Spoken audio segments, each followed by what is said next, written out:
egoisticky a tu svoji sebedůvěru trošku přeháníte nebo nějakým způsobem.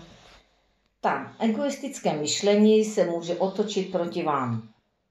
Jestli jste si představovali, že všechno zvládnete a že jste silní, nejste silní dostatečně, abyste byli schopni vést svoji životní sílu a energii. Nepředstavujte si, že když budete soupeřit, tak budete silní a schopni všechno zvládat. Ono, je tady energie, která značí, a to je ta křížová karta, že všechno zlé, co vyvádím, co vynáším, co posílám, se mi bude vrátit zpět hned po novém roce. Karta časová je tu do jednoho dne, do jednoho týdne. Takže mějte raději svoji odvahu si říct ne, takhle se nebudu chovat, tohle není můj styl, tohle není moje práce a raději se zastavím a nebudu před sebou stavět žádného útočníka.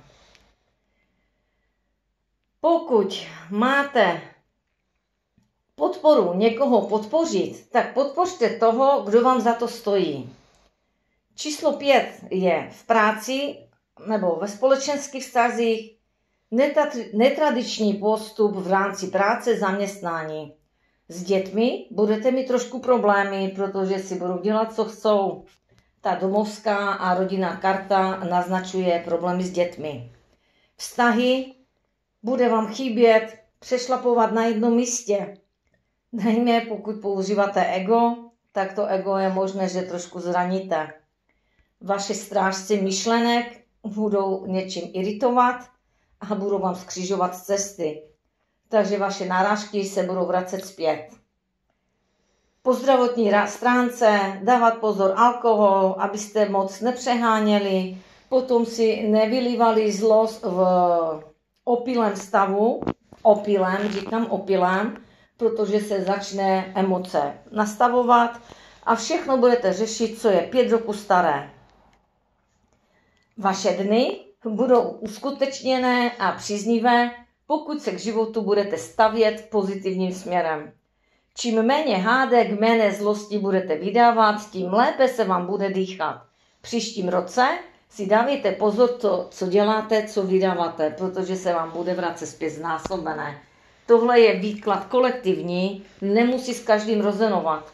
A pokud si na něho trefíte nebo si na něho šlápnete, tak je možné, že vám tento výklad někomu z vás má něco předat nebo vám něco oznámit. Žádné zlo netrvá věčně. Ani Satan, ani demon nevyhrává, protože Bůh je silnější a náš Bůh je v srdci, ne v hlavě, ne v mozku a ne v myšlení. Takže vám přeju krásný páteční den, mějte se krásně a večer se uvidíme o live streamu. Doufám, že tam bude co nejméně těch negativních a satanských lidí, které mě tam pořád nějakým způsobem omezují.